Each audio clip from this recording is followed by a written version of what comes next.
Hello, my name's Nathan Wood. I'm pastor of North Dayton Baptist Church, and welcome to day 87 of the McShane Reading Plan. Today we're in Exodus 39, John 18, Proverbs 15, and Philippians 2. Exodus 39 explicitly tells us in the dress of the ephod and the breastplate of the priest, mainly Aaron and his descendants of the Levitical order, they're to be very much set apart from the congregation of Israel. And we also are called to be set apart. As early as Proverbs 15, we are to be set apart in how we conduct our speech. Notice it says, "A soft answer turneth away wrath, but grievous words stir up anger. The tongue of the wise useth knowledge aright, but the mouth of fools poureth out foolishness.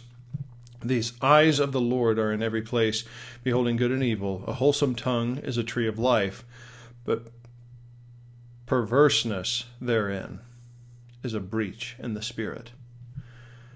If we are perverse, if we are wrathful, if we are foolish in our dealings, God sees.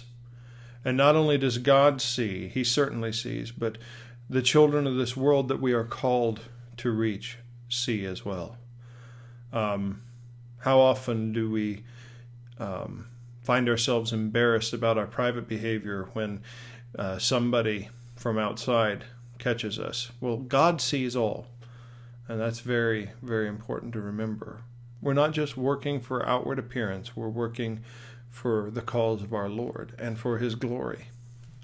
Ultimately, it's not our works that earn salvation, it's the blood of Christ and his sacrifice that purchased that. But it's important to remember that we need to be about his business, and that Paul admonishes us in Philippians 2, "If there be therefore any consolation of Christ, any comfort of love, any fellowship of spirit, any bowels and mercies, fulfill ye my joy, that ye be like-minded, having the same love, of one accord, one mind." And listen to this: "Let nothing be done through strife or vain glory, but lowliness of mind, let each esteem other better than themselves." What is the key to acting in love and outside of wrath? Being as Christ, who loved us before we loved him, who rescued us before we ever wanted to be rescued, who laid down his life while we were yet sinners. And so we are to act in mercy. We are to withhold wrath, not just by not committing wrath. A negative way of doing things. How do I say this? If you have problems being wrathful, or if you have troubles being vain, if you just walk around trying not to be full of wrath or trying not to be arrogant, that doesn't pull through. We must tap into the character of Christ and actually pursue that which is good rather than simply avoiding that which is evil in ourselves. That's why he tells us to have the same love, to be of one accord, to be lowly, and to think a little more of others.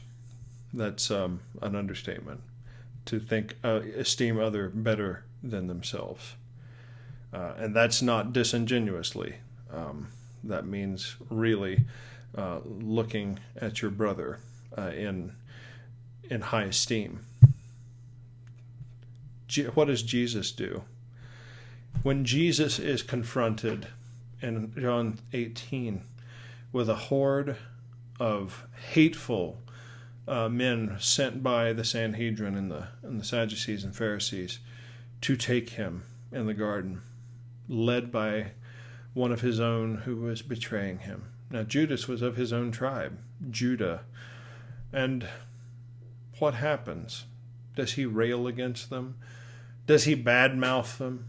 Does he get up on his toes and look down at them as he deserves to do and give them a piece of his mind? No. No, the perfect Son of Man looks down and says, "Who do you seek?" And they say, "Jesus of Nazareth."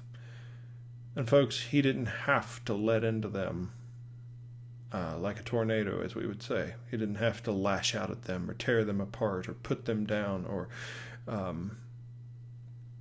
use foul language or harsh language to tell them exactly what they were. He didn't tell them what they were. He declared who he was. He says, "I am." Your translation may say, "I am he," but he literally says, "I am." That's the same thing that he said to Moses in the burning bush. He does not combat evil by railing against evil. He is so good, and the power of his presence and his goodness is such that the very declaration of himself drives away evil. They all fall back like bowling pins.